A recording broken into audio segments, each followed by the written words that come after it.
This goes out to all of the Toro hosts out there. Stop selling yourself short. Pay attention to your area. Some of you live in highly populated areas where there are a crap ton of Toro hosts, so volume matters. You need more cars to make more money. If you are in a small town, do not fall into the trap of dynamic pricing. Do not let dynamic pricing eat up all of your profits and have you in a hole, especially if you're financing a vehicle. See, all of my cars are cash. Thanking God for that. All of my cars are cash. But when it comes to financing a vehicle, it can get really, really tight and really, really sticky if you let dynamic pricing basically determine what you charge your customers. Best example I have, I am in Pitt County, okay? No one knows what Pitt County is. It's in North Carolina. And here, I don't know if y'all can see behind me the amount of cars that have been going by. People have to drive.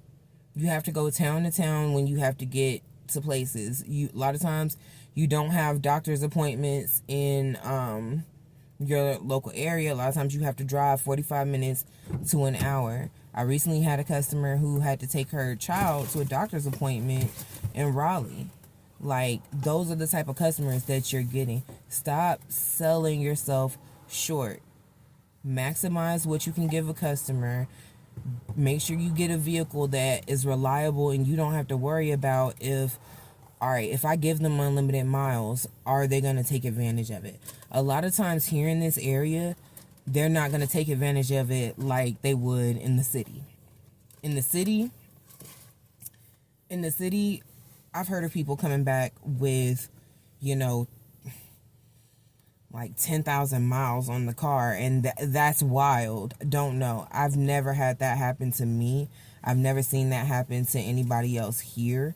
So don't be afraid to offer extra incentives, but raise that price. Raise that price. That man is charging $74 a day for a Kia Forte. I am sitting in a Kia Forte GT at that.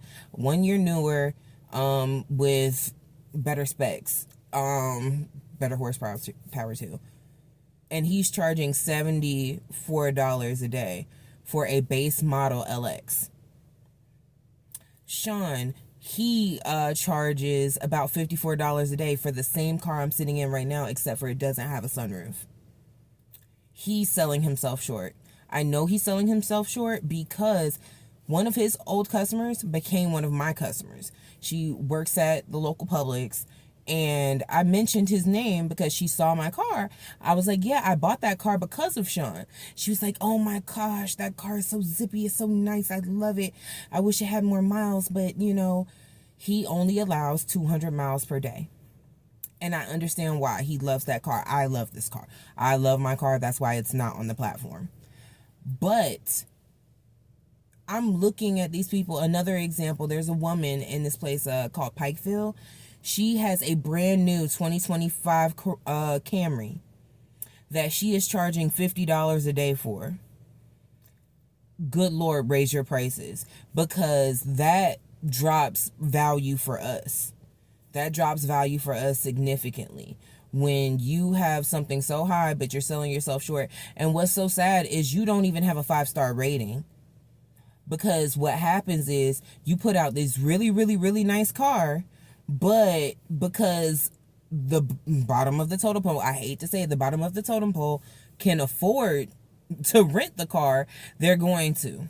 And when you bring good customer service to people who are not used to it or don't know how to appreciate it, it shows. It shows in the rating. It shows in how they treat your car.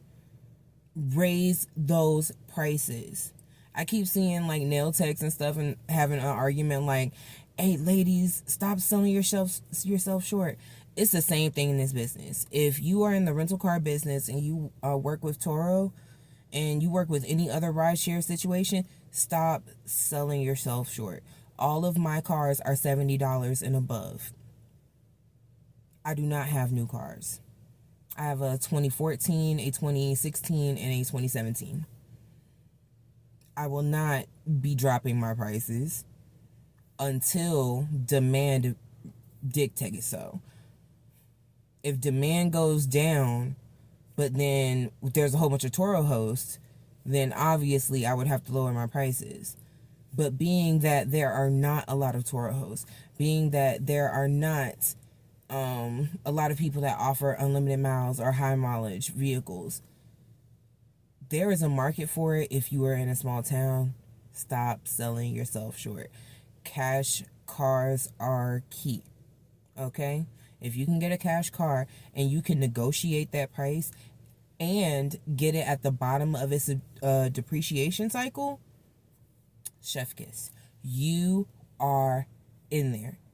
Bottom of the depreciation cycle. You might be off by like $2,000-$3,000. You might buy it at $10,000 and it's now worth about $8,000 or $7,000. That's reasonable. But to buy a $20,000 car and that car is now worth only $10,000, and you have to make that money up on the back end with Turo in order for it to be profitable, don't put yourself in that position. Don't put yourself in that position. I've seen cash cars recently. I saw a Hyundai Santa Fe. I don't even like that car like that, but it's not about if you like the car. It's not about if you like the car.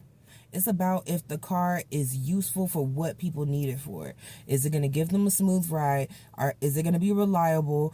And are they going to feel like they're on vacation? High perceived value, low depreciation. I hope that makes sense. This wasn't even supposed to be a tip video like that. It just so happened that I looked at, you look at the market. When you're running a business, you look at market-based pricing and see what's going on in your area. And I saw a host that I used to rent from. His car is the same price as mine now. Another host that I used to rent from, first of all, the car is crap. That car broke down in my own driveway. Like, I went to go somewhere that night and the car wouldn't start. Car that normally would be about $30 a day. This man is renting his 2013 Kia Soul for $58 a day. Y'all really got to stop selling yourselves short. And I'm so proud of myself. I paid attention, and now my 3 cars in this little old town, they set the market, yo.